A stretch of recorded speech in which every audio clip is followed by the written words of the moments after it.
과학 3단원 태양계와 별 공부를 시작하겠습니다. 교과서 60쪽 과학학습지를 준비합니다.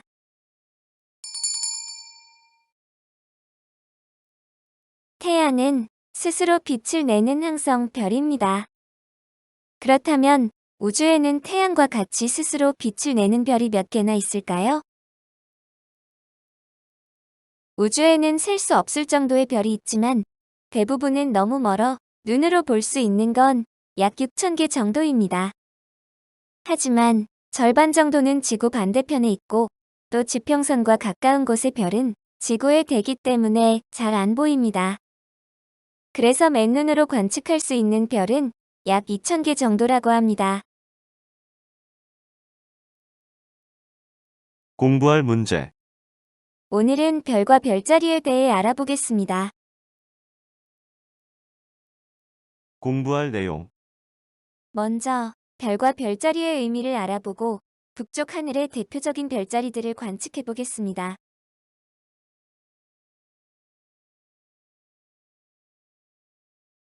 교과서 60쪽. 태양처럼 스스로 빛을 내는 천체를 별이라고 합니다. 밤하늘의 별은 매우 먼 거리에 있습니다. 그래서 별은 반짝이는 밝은 점으로 보이며 항상 같은 위치에서 움직이지 않는 것처럼 보입니다. 옛날 사람들은 밤하늘에 물이 지어 있는 별을 연결해 사람이나 동물 또는 물건의 모습으로 떠올리고 이름을 붙였습니다. 이렇게 별의 무리를 구분해 이름을 붙인 것을 별자리라고 합니다. 별자리의 모습과 이름은 지역과 시대에 따라 다릅니다.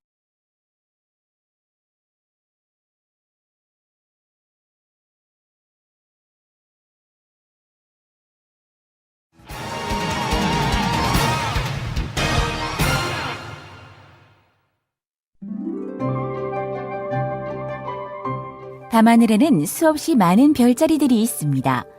사자, 개, 돌고래 등 동물을 닮은 별자리들도 있고 안드로메다, 카시오페이아와 같은 그리스 신화 속 인물들도 별자리가 되어 밤하늘을 빛내고 있습니다. 그렇다면 저 별자리들은 누가 만들었을까요? 별자리의 탄생은 오래전 바빌로니아인에서부터 시작됐습니다. 가축과 함께 초목을 따라 이동하면서 유목 생활을 하던 그들은 초원을 걸으며 자연스럽게 밤하늘을 올려다보았을 것이고 그러면서 자신들만이 기억하는 별자리들을 하나둘씩 만들기 시작했습니다. 그 시절 바빌로니아인들이 만든 별자리에는 지금 우리에게 잘 알려져 있는 별자리도 있습니다. 바로 동물과 관련 깊은 별자리명인 황도 12궁이죠. 황도 12궁을 탄생시킨 바빌로니아의 천문학은 이제 고대 문명의 발상지였던 이집트 천문학과 함께 고대 그리스로 전해지게 됩니다. 천문학은 고대 그리스로 넘어오면서 그리스 신화에 등장하는 신과 영웅, 동물들이 별자리로 만들어지는 등 눈부신 발전을 거두게 됐습니다. 이렇게 시간이 흐름에 따라 별자리에 대한 관심은 동서양을 막론하고 점점 높아졌죠.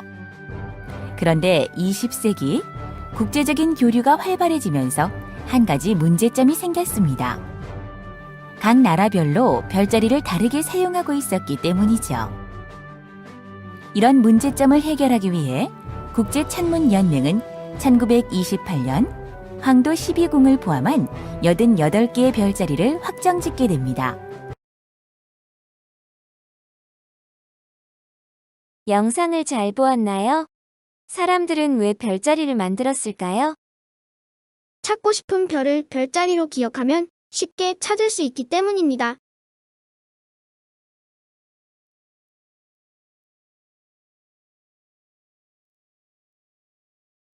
북쪽 하늘의 별자리 관측하기.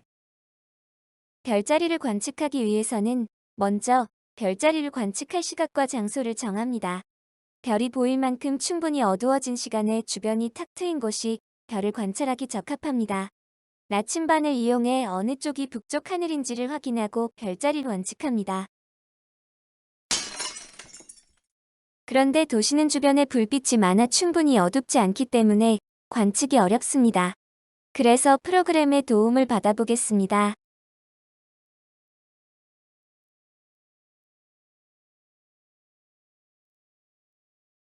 옛날 사람들은 북쪽 밤하늘에 밝은 별을 연결해 북두칠성, 작은 곰자리, 카시오페이아 자리라는 이름을 붙였습니다. 별자리 모양을 확인하고 여러분들도 교과서 61쪽의 그림에 화면을 보면서 별자리를 연결해 봅시다.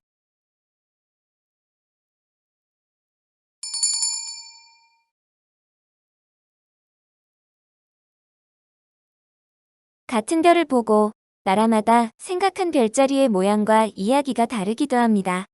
북두칠성과 관련된 동양과 서양의 이야기를 들어봅시다.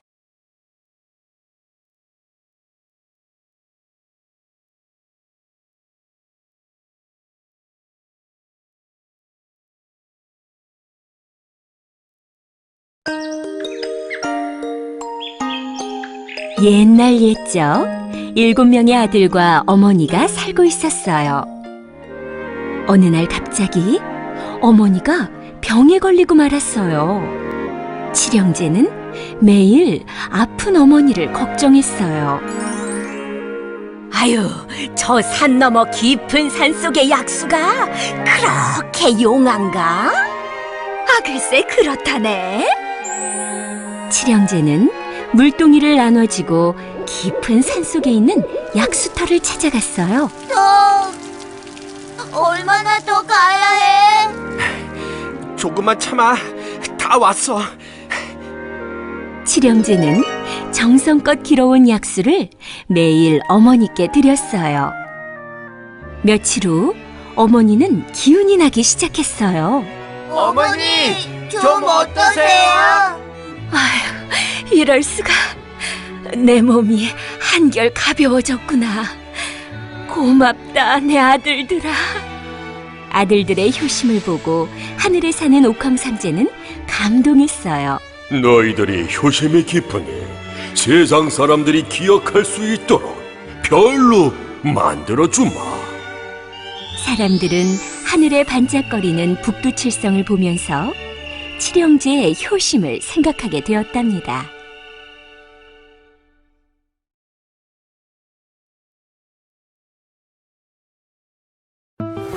신화 속 별자리의 이야기.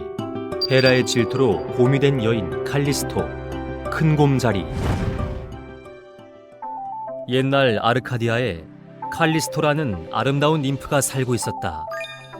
칼리스토는 남자 못지않은 훌륭한 사냥꾼이었으며 아르테미스를 추종하여 결코 남자를 사랑하지 않겠다는 맹세까지 한 여인이었다. 어느 날 숲속 한 구석에서 홀로 단잠에 빠져 있었던 칼리스토. 제우스가 이 모습을 보고 사랑에 빠지고 말았다. 제우스는 그녀가 섬기는 아르테미스 여신의 모습으로 변신해 다가갔다. 그 뒤에는 제우스의 신조 독수리도 함께 있었다. 하지만 이내 제우스의 힘을 알아챈 칼리스토. 그녀는 아르테미스에 대한 맹세를 지키기 위해 노력했지만 끝내는 신의 사랑을 거부하지 못했다. 아르테미스의 다른 추종자들이 결국 이 사실을 알고 그녀를 신의를 저버린 못된 여자로 취급하며 무리에서 추방시켰다. 그리고 칼리스토는 인적 없는 깊은 산속에 숨어 살다가 제우스의 아들 아르카스를 낳았다. 후에 이 사실을 제우스의 아내 헤라가 알게 되었다. 질투심에 눈이 먼 헤라는 칼리스토를 찾아내 제우스를 사랑한 벌로 그녀를 곰으로 만들어버렸다. 이로써 홀로 남겨진 아르카스는 다른 사람의 손에서 자라게 되고 칼리스토는 그렇게 아들과 이별한 채 깊은 산속에서 숨어 지낸다. 어머니를 닮아 어느덧 훌륭한 사냥꾼으로 장성한 아르카스. 여느 때와 마찬가지로 사냥을 즐기고 있다가 숲에서 커다란 곰을 만나게 된다. 우연히도 그 곰은 바로 자신의 어머니 칼리스토였다. 아들임을 한눈에 알아본 칼리스토는 자신이 곰인 것도 까맣게 잊은 채 반가운 마음으로 아들에게 달려든다. 하지만 이 사실을 알 리가 없는 아르카스는 자신을 공격한다고 생각해 활 시위를 당기고 마는데 그 광경을 본 제우스는 칼리스토를 구하기 위해 아르카스와 함께 하늘로 끌어올렸다. 이렇게 하여 칼리스토는 큰 곰자리, 아르카스는 작은 곰자리가 되었다. 그러나 헤라는 별이 된 칼리스토마저도 질투하여 포세이돈에게 이들이 바다에 들어가 물을 마시지도 목욕도 하지 못하게 해달라고 부탁했다. 그렇게 해서 결국 큰 곰자리와 작은 곰자리는 북극의 하늘만을 맴돌게 되었다.